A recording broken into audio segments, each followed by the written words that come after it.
ndagusuje kandi mwifurije ibihe byiza wo gukurikira gahunda za Kigali 250 nishani kugeza amakuru atandukanye yibanda ku myidagaduro hano imbere mu gihugu cy'u Rwanda ndetse n'ibigenda bivugwa hirya no hino cyane mu gihugu cy'u Rwanda ndetse tukananariza ku nkuru zimwe na zimwe mwifuza kumenya ukuri kwazo ndetse n'ibiziri inyuma mu rusa cyangwa se gusa no gukora subscribe ugakora like maze ukazajya utanga n'ibitekerezo umunsi kundi yaba inkuru ifuza ko tukugezaho ndetse n'ubusenguzi ifuza ko tugukorera n'ubundi turi kugira ngo tujye tuyikora umunsi kundi nkuko bisanzwe binamenyerewe umunsi kundi mubana nanjye Janvier Lemewo. Ni weekend navuga ngo yabaye iyagashya, ni weekend yabaye idasanzwe by'umwihariko bigendeye ku matariki yagiye yihuza mu buryo bumwe cyangwa se ubundi. Byari ku gatanu ku itariki 8 bwo Clarisse Karasira yambikwaga impeta y'urukundo n'umusore wamwikebeye nawe ndetse yihebeye. Ku gatandatu baho nibwo The Ben yagize isabukuru y'amavuko ndetse mu buryo bugaragarira amaso isabukuru y'amavuko iramuryohana karava bitewe n'amagambo aryoheye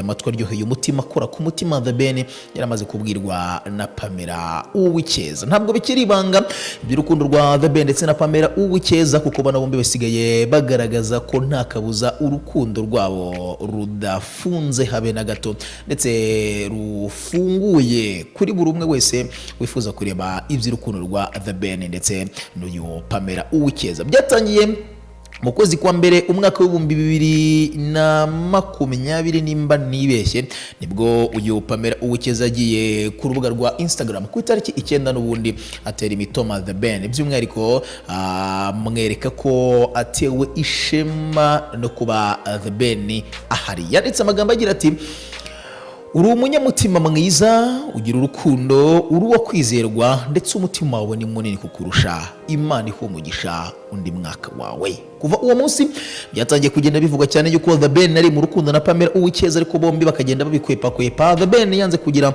icyo bitangazaho ndetse na Pamella uw'icyeza ntabwo yigeze atobora ngo avuge nubwo ibimenyetso byinshi byagendaga bigaragaza ko bano bombi bibereye mu munyenga w'urukundo udafite ubunyerere na bukeya. Byari ku gatandatu niko mbikubwiye ku itariki 9 z'ukwezi kwa mbere ni nabwo The Ben yavutse muri rusange. Nibwo The Ben uzwi mu muziki nyine nka The Ben ariko amazina nyakuni Mugisha Benjamin yizizaga isabukuru y'imyaka 33 yose amaze ku isi. N'ibirori yakoze byitabiriwe n'abantu bake by'umwihariko harimo inshuti ze za hafi nk'abayingana David nk'uko mbikesha ikinyamakuru Igihe, harimo Pamella uw'icyeza bakundana ndetse n'abandi muri rusange. Icyo gihe Pamella uw'icyeza ubwo mukunze yizizaga isabukuru y'amavuko yanditse kuri Instagram kuri story yayo amugaragariza urukundo mu magambo yuje amarangamutima menshi cyane yiganjemo ayo gutomora The Ben. Yifashishije indirimbo y'uyu muhanzi The Ben yitwa Roho yanjye maze ayikurikizaho amagambo atandukanye. Uyu mukobwa yashyizeho agace gato k'iyi ndirimbo aho The Ben abagira ati ikiganza duserukane wowe wahize bose kubona mu marembo nkiyumanganya. Ashyira amagambo agira ati n'umutima nk'uwawe ukwiriye isi ati n'akamenyetso k'umutima muri rusange w'urukundo ndetse wambaye ikamba ry'ubwami. Nyuma yagize ati The Ben ndi umufana wawe. Ubu butumwa bwakurikiwe n'andi mashusho arimo umuntu uri kuvuga ngo isabukuru nziza. Mu minsi mike ishize atangiye kuvugwa amakuru y'urukundo rwa The Ben ndetse na Pamella uw'icyeza. Uyu mukobwa akaba yaritabiriye irushanwa rya Miss Rwanda umwaka wa 2019 bikaza no kuza kurangira uyu mukobwa aje muri 20 bagombaga gutorwamo umukobwa umwe wegukana iryo kamba ariko akaza kuza kuhava nta kamba yegukanye. Yamenyekanye cyane by'umwihariko bitewe n'uburyo yagorekaga ururimi rwe mu mivugire ye bimugora kuvuga ijambo rya ndetse n'imiterere ye itari isanzwe itangaje inashamaje mu bakobwa bose bari bitabiriye irushanwa rya Miss Rwanda. Ititire bakoreshaga ni wa mukobwa uteye nk'igisabo Pamella uw'icyeza maze inkuru zikarebwa reka si nakubwira. Bakomeje guhisha iby'urukundo rwabo ariko biza kuza kugenda bishimangirwa n'amafoto y'aba bombi yakomeje kugenda asakazwa ku mbuga nkoranyambaga umunsi ku wundi. Hari amakuru avuga ko bano bakunda gusohokana kenshi ndetse no muri Kanama uwo 2020 ugeze kujyana ku kiyaga cya Muhazi kurya ubuzima nk'umukunzi ndetse n'umukundwa muri rusange.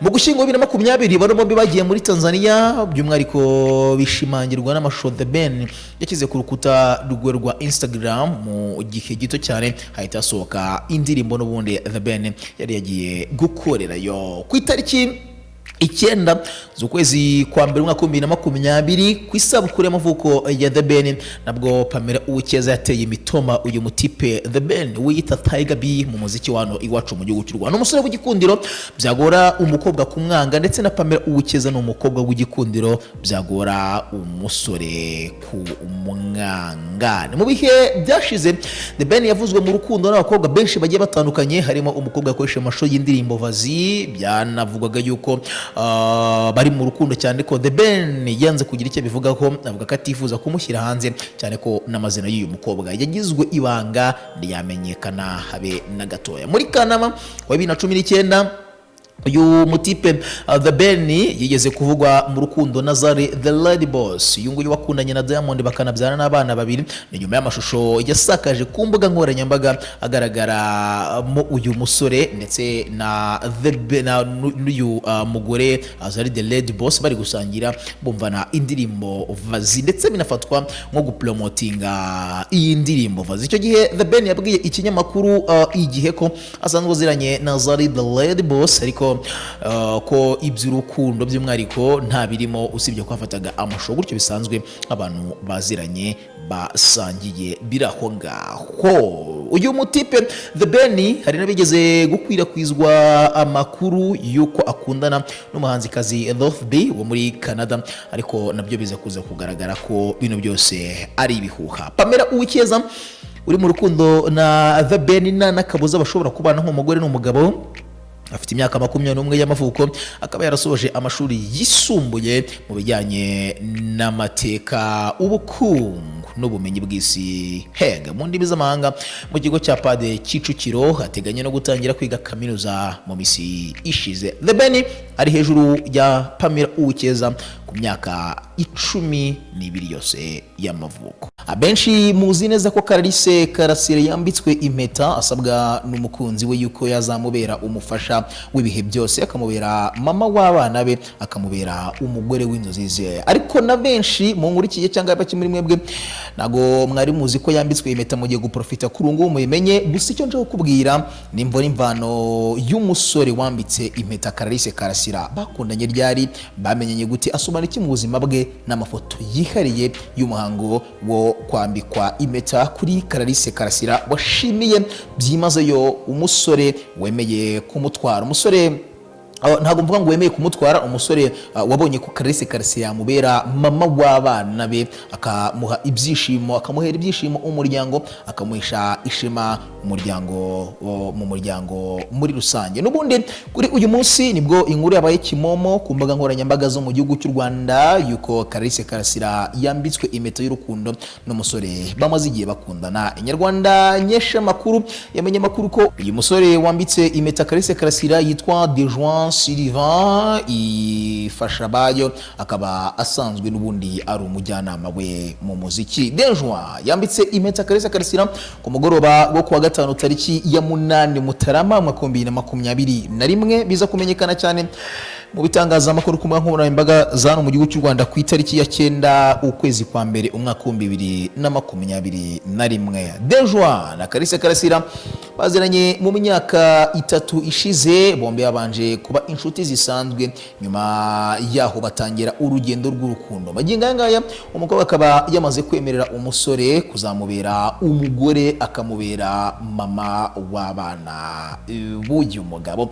Ifasha bayo niwe wafashije Clarisse Karasira gutegura igitaramo yagomba gukora ku itariki 23 kwezi k'Ukuboza umwaka wa 2020, bikaza kuza kurangira igitaramo kitabaye.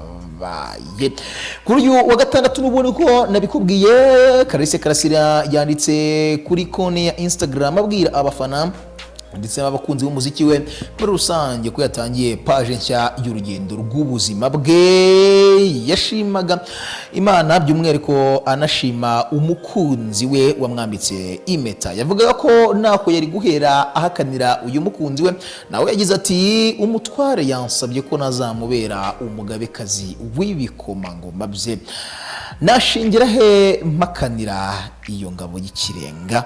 ni amagambo yakoze benshi ku mutima, by'umwihariko yagaragaje ubupfura ndetse n'umuco biri muri Clarisse Karasira. N'ubundi mu bisanzwe binasanzwe n'ubundi binazwi ko Clarisse Karasira ari umukobwa w'umuco, waniyise umukobwa w'igihugu ndetse n'Imana, bagendeye ku kuba babona ko uyu Clarisse Karasira ashoboye gutanga byinshi, by'umwihariko agasigasira umuco wa kinyarwanda ndetse na kirazira n'ibyo bitandukanye, byanatumye yikwizaho abafana benshi bagiye batandukanye, by'umwihariko biganjemo ab'imyaka mikuru, babona Clarisse Karasira nk'umukobwa ariko ufite indangagaciro za kinyarwanda na kirazira muri rusange.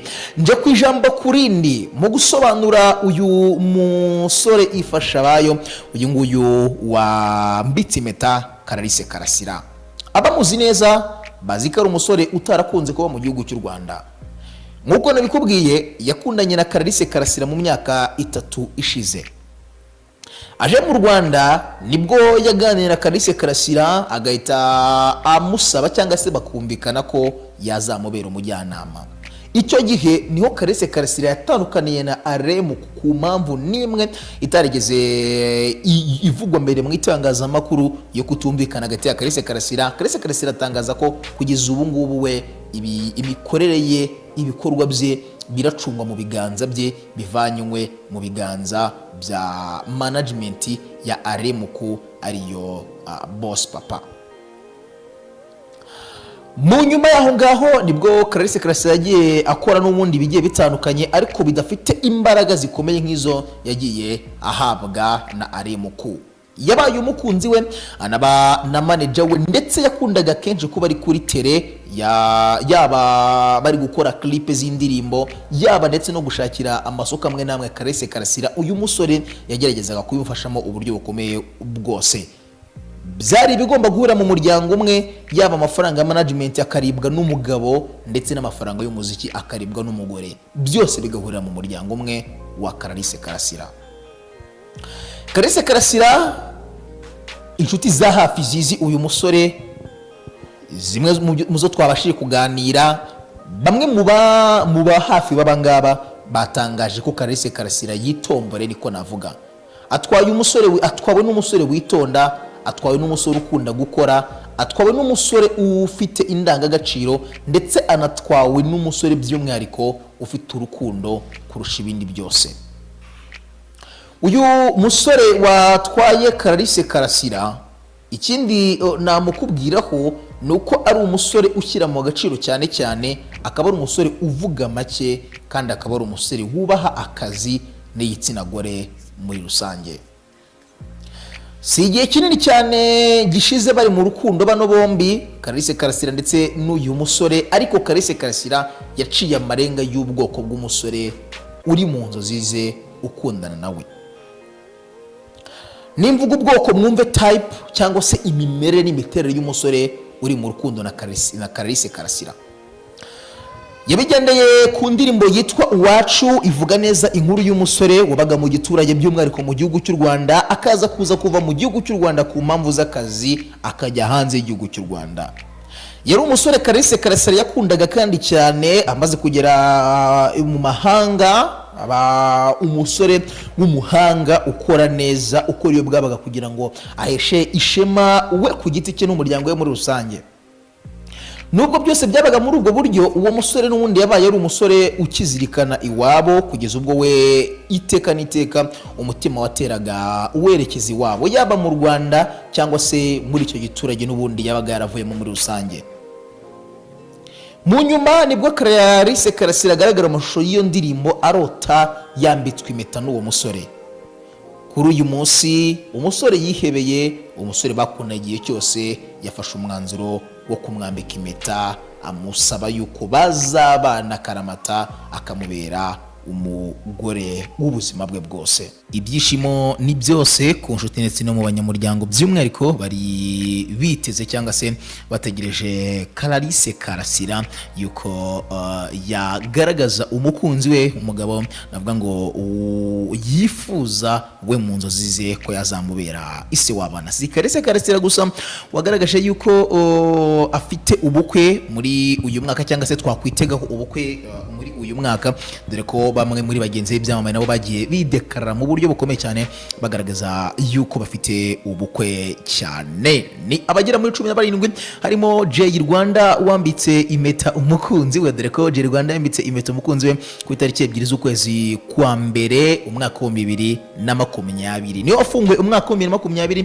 yambika impeta umukunzi we, ni mu gihe n'uyu Clarisse Karasira nawe ari we ufunguye umwaka wa 2021 yambikwa impeta n'umukunzi. Gusa kugeza kuri ubu ngubu uyu musore abaye Mr Africa umwaka wa 2017 ntago turamenya kanunu ke urukundo ndetse n'iyi nkumi ye, navuga ngo bamaze igihe bakundana. Yateye ivi agaragaza ko byibura vuba ashobora kuba yakwambika n'uyu mukobwa impeta imbere y'ababyeyi ndetse n'imbere y'Imana muri rusange. Mu gihe musi hari Farida, uyu nguyu yambitse impeta umukunzi we Pascaline Faida, yitwa Faida, ni umuhanzi Sebuhoro Faida. Uyu nguyu akaba akoresha mu muziki amazina ya Faida, akaba yarataramiye igihe kinini muri kaminuza nkuru y'u Rwanda. Yambitse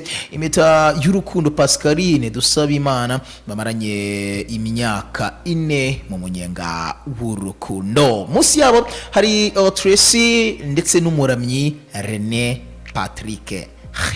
Patrick niko badupronounsa. Byari ku mugoroba wo kuwa gatanu tariki ya 17 Nyakanga 2020 nibwo René Patrick, umuhanzi w'umuhamya cyane mu muziki wa gospel, yatunguye umukunzi we Tracy Agasaro yise umukobwa w'Imana, amwambika impeta y'urukundo. Tracy Agasaro ni umunyamakuru wa KC2 TV, ni ikigo cy'igihugu cy'itangazamakuru cya RBA by'umwihariko akaba ari televiziyo ya kabiri, akaba ndetse n'umu worship leader muri Mount Olive Church. René Patrick numwe mu bahanzi b'abahanga mu Rwanda by'umwihariko bakora injyana ya gospel. Ku mwanya wa 14 ni kumanuka ngana hasi hari Janet Bahavu usanase wamenyekanye nka Diane muri City Med, wambitswe impeta y'urukundo na Flele. Byari kuwa 17 Nyakanga 2020. Ni umukinnyi wa filime nyarwanda Bahavu Janet usanase uzwi cyane nka Diane muri City Med, akamenywa nka Kami muri filime Imanga. Yambitse impeta y'urukundo n'umukunzi we ndayikingurikiye Freli, amuteguza yuko bazabana akaramata. Mu ntangiriro z'ukwezi gushize Bahavu Janet ndetse na Freli bahamije isezerano ryabo imbere y'amategeko ya Repubulika y'u Rwanda, bemeranya kubana nk'umugore n'umugabo. Nabo ni bamwe umuntu yakwitega yuko bazamuha agacupa muri uyu mwaka. Mu gihe kuwa 13 hari Musafiri Godfrey yambitse impeta umukunzi we. Uyu Musafiri Godfrey kuwa 20 Nyakanga 2020 n'umuhanzi mu muziki wa gospel, nukuvuga ngo yakanyujijeho mu yahoze ari Kiste, aho yabarizwaga mu muryango wa GBU Kiste KHI. Yambitse umukunzi impeta y'urukundo amusaba yuko yazamubera umugore. Kwa 12 hari Josiane Mwiseneza wambitswe impeta y'urukundo ndetse anateguzwa no gusaba gushyingiranwa n'uyu musore Christian muri Gicurasi umwaka wa 2020. Byari kuwa 15 Kanama umwaka wa 2020. Mwiseneza Josiane wegukanye ikamba rya Nyampinga ukunzwe n'abantu benshi mu shano rya Miss w'umwaka wa 2017 wamikaga impeta n'umusore witwa Twishimire Christian, bamaze imyaka igera kuri 2 bakundana, ndetse bano biritegura kurushinga muri Gicurasi umwaka wa 2021. Ku mwanya 11 hari Biju uzwi muri filime Yabamenya, nayo wambitswe impeta kuwa 28 Kanama mwaka wa 2020. Akaba ari umukinnyi Munezero Aline uzwi nka Biju muri filime Yabamenya, akaba anazwi nka muri kamana filime agiye atandukanye. Yambitswe impeta y'urukundo n'umusore witwa Abijuru Benjamin King Benti, mutunguza kurushinga ndetse anabimuteguza muri rusange. Icyo gihe Munezero Aline yabwiye ikinyamakuru Inyarwanda ko yemeye kurushinga na Benjamin kubera ko amukunda, agira ukuri, azi gukora ikiyongereho akaba anasenga. Fireman yambitse impeta umukunzi we icyo gihe byari mu birori by'isabukuru y'amavuko y'uyu mukobwa yari guhatanzwe ku itariki ya 29 Kanama 2020. Umuraperi Fireman yateye ivi yambika impeta y'urukundo umukunzi we Kabera Charlotte wari umaze iminsi bakundanye ndetse wari umaze n'umunsi umwe uje isabukuru y'amavuko. Nyuma yo gutera ivi Fireman yavuze ko nta byinshi yavuga kuko n'umunsi yahaye agaciro. Yandika kuri konti ya Instagram abwira abafana be n'abandi ko yabwiwe yego n'umukunzi we yihebeye kurusha abandi. Mukeshimana Yvette wakundanye na Syntex nawe yambitswe impeta n'undi musore. Byari kuwa kane ni Nzeri wa 2020. Mukeshimana Yvette urimo wahataniye ikamba rya Miss wa 2020 yambitswe impeta y'urukundo n'umusore witwa Musoni Gedewo. Nyuma y'uko uyu mukobwa yatandukanye na Syntex kubera ko hari ibyo bananiwe kwihanganirana. Icyo gihe Mukeshimana Yvette yabwiye Inyarwanda ko amaze amezi arindwi ari mu rukundo na Musoni nyuma y'uko atandukanye byeruye n'umukunzi Syntex usanzwe gukora umuziki mu gihugu cy'u Rwanda. Uyu mukobwa avuga ko kwambikwa impeta ari kimwe mu bintu byiza byari bimubayeho mu buzima. Avuga ko yambitswe impeta n'umusore umukunda byanyabyo kandi ufite gahunda nziza. Ku mwanya munani hari Nicole by'umwihariko umukipe y'igihugu ya IPR South ndetse na Minisitiri wa Siporo muri kaminuza. N'urwibutso Nicole ikipe y'igihugu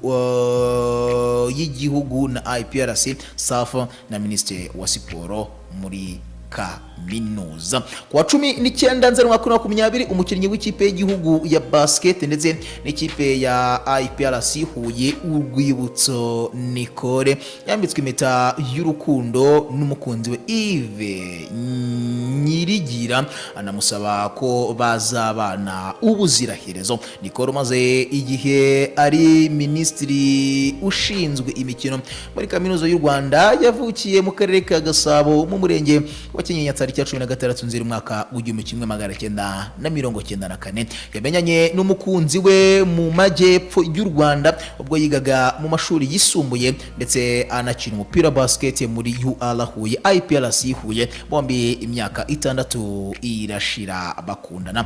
Ku mwanya wa karindwi hari Kaneza Sheja wamamaye mu ndirimbo Kagame Karambe yambitse impeta umukunzi we tariki ya 19 Nzeri 2020. Umuhanzi Kaneza Sheja ubarizwa muri Canada yambitse impeta y'urukundo umukunzi we Diane mu gikorwa cyabereye mu mujyi wa Victoria muri Canada. Mu kiganiro n'Inyarwanda Sheja yatangaje ko umukobwa yambitse impeta yamukundiye ingeso nziza arusha abandi. Yanavuze ko yanyuzwe cyane no kumubwira yego nuwo kubwirwa yego n'uwihebeye kubera kugira inshuti nka Diane ari ibyishimo by'ikirenga kuri uyu muhanzi. Kwa gatandatu hari Sharifa watandukanye n'umuhanzi Jay Polly yabonye uwo asimbuza Jay Polly mu ijoro ryo ku cyumweru tariki ya 20 Nzeri 2020. Uwimbabazi Sharifa watandukanye n'umuraperi Jay Polly yatangaje ko yamaze kwambikwa impeta y'urukundo n'umusore w'umukunzi we mushya ateguriye urugendo rw'urukundo. Uwimbabazi yashyize kuri konti ye amashusho y'amasegonda make agaragaza ikiganza cy'ibumoso yambitswemo impeta y'icyizere. Yanditse avuga ko yambitswe impeta kandi ari mu rukundo rw'ukuri. Nyuma y'aya mashusho yashyizeho ifoto igaragaza ikiganza maze akoresha emoji y'umutima mu rwego rwo kwerekana ko yatangiye urugendo rushya rw'urukundo. Kwa gatanu hari Saddam Nyandwi wahoze ari umukinnyi wa Rayon Sport akaba n'umukinnyi wa Musanze FC.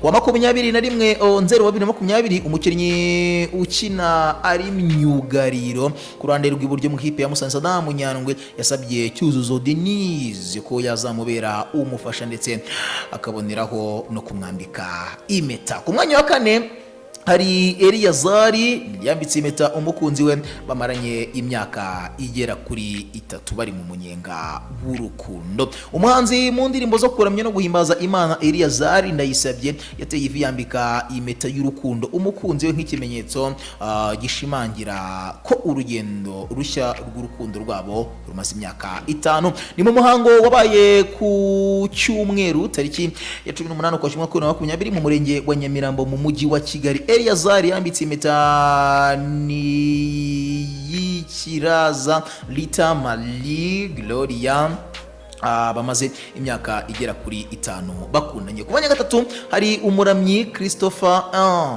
yatangiye urugendo rushya rw'ubuzima. Wa 5 Ukuboza umwaka wa 2020 umuhanzi mu ndirimbo zo kuramya no guhimbaza Imana Christopher Ndayishimiye uzwi nka Christopher yambitse impeta y'urukundo umukunzi we witwa Sesonga Diane. Ku mwanya 2 hari Juliette ndetse na Tumsime